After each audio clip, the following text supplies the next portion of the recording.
We have a question from Jonathan asking, how can I handle the disconnect between what excites me and what I feel ready for? I'm trying to be patient with myself, but I'm frustrated. Well, we definitely don't have a lot to go off of from just this email, but I guess I'm getting this sense of maybe frustration from healing.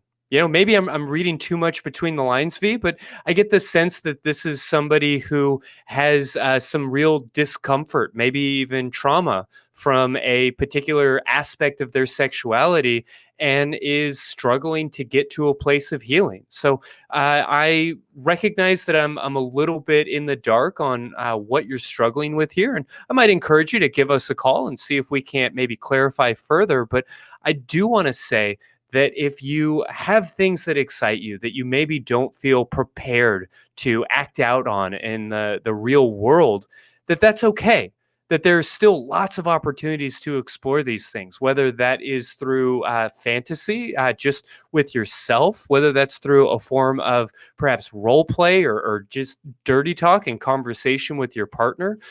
This may also be a place where things like hypnosis can offer incredible opportunities. I mean, there are certainly forms of pornography that can go far beyond what you might be able to experience in real life. So whether that is some form of like erotic audio or through some form of erotic literature or video or whatever else, if there is a aspect of your sexuality that you want to engage in, but just don't feel like you're really ready to bring into quote unquote real life, you can still scratch that itch and experience this in a lot of different ways. And if that's not what you're looking for, maybe the answer is to begin to go through that healing, to take steps to inch towards bringing this thing into your real life.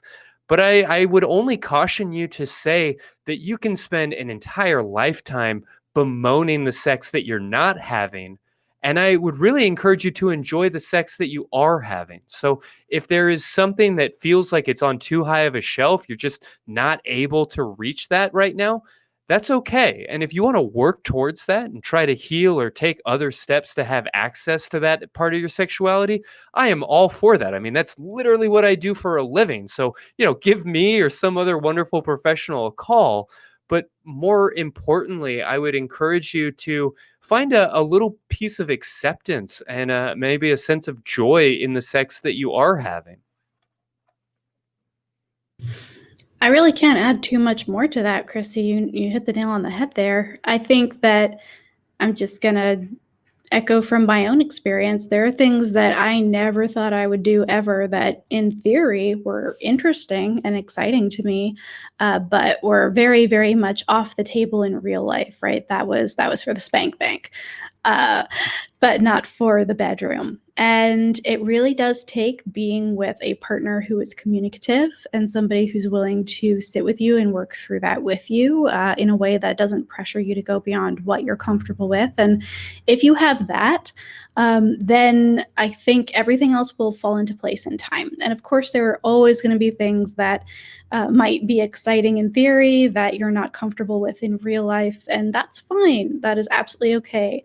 But I think that as you begin to explore if this is a new relationship or if this is an existing one that you're kind of diving more deeply into, as you continue to be with your partner and express these things and give yourself and give them that space and that time, things will start coming around. I know that the patience aspect is rough, but I think it is key here. I think being patient with yourself, being patient with your partner, and making sure that you're doing things in the time that you want to do them and not before is important.